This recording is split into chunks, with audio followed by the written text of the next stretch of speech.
परमात्मने नमः। 66वें श्लोक में हमने एक निश्चय वाली बुद्धि न रखने वाले पुरुष की स्थिति को सुना कि एक निश्चय वाली बुद्धि न होने के कारण मनुष्य की इंद्रियां और मन संयमित नहीं रहता और न उसके कर्तव्य परायणता की भावना ही रहती है। कर्तव्य परायणता की भावना न होने के कारण वह अशांत रहता है और अशांत मन बुद्धि वाला मनुष्य सुखी नहीं रह सकता। अब 67वें श्लोक में वह अयुक्त जो एक निश्चय बुद्धि वाला अव्यवसायी मनुष्य है, उसकी बुद्धि एक निश्चय वाली क्यों नहीं है, इसका कारण हम भगवान से सुनते हैं। गीता जी के दूसरे अध्याय का 67वां श्लोक। इंद्रियाणाम ही चरताम यन्मनो अनुविधीयते तदस्य हरति पर्याम वर्णाओ एव अम्बसी। अर्थ, क्योंकि जैसे जल में चलने वाली नाव को वायु हर लेती है, वैसे ही विषय में विचरती हुई इंद्रियों में से मन जिस एक इंद्रिय के साथ रहता है, वह एक ही इंद्रिय इस अयुक्त पुरुष की बुद्धि को हर लेती है। इसको हम अपनी बुद्धि से समझने का प्रयास करते हैं। जब हम अपना एक लक्ष्य बना लेते हैं, एक ध्येय रखते हैं अपने जीवन में, तो हमारा जीवन बड़ा सुलझा हुआ होता है। हर काम सुव्यवस्थित तरीके से होता है। जैसे कि हम कोई काम ना करने के लिए जाते हैं, चाहे कहीं नौकरी पे जाते हैं, कहीं भी जाते हैं, तो उसके जाने का और आने का समय निश्चित होता है कि इतने बजे मुझे काम पर पहुंचना है, इतने बजे छुट्टी होएगी और फिर मैं घर आऊँगा।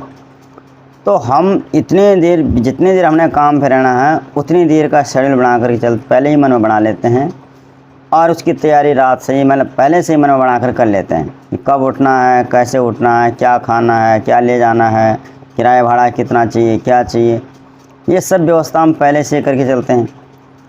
और फिर जब हम काम पे जाते हैं तो हमारा जीवन बड़ी व्यवस्थित तरीके से हम अपना काम निभाते हैं।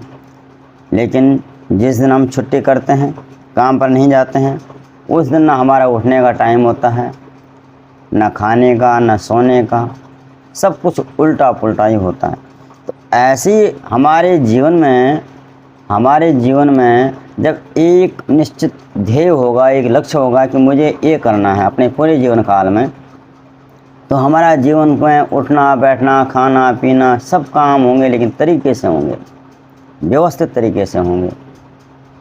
हम संसार के सारे काम करेंगे लेकिन व्यवस्थित तरीके से करेंगे, कहीं फंसेंगे नहीं।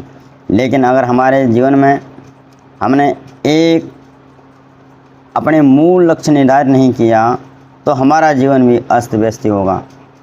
और जब हम संसार में गुजरेंगे, तो संसार में गुजरते हुए हमारे सामने हमारी इंद्रियों के विषय हमारे सामने आएंगे। कभी आँख को अच्छी दिखने वाली चीज़ मिल जाएगी, कभी हमारे हाथ पैर को छूने वाली चीज़ मिल जाएगी, कभी जीभ को अच्छा स्वाद लगने वाली मिल जाएगी। ऐसी अनेकों चीज़ें हमारे सामने आती हैं। हमारे 5 विषय हैं और 5 इंद्रिय हैं और 5 उनके विषय हैं। तो ये अलग अलग हमारे सामने आते रहेंगे और हमारा मन जिस एक भी इंद्रिय के साथ लग जाएगा, वह एक ही इंद्रिय हमें हमारे रास्ते से भटका कर हमें डुबाने में समर्थ है।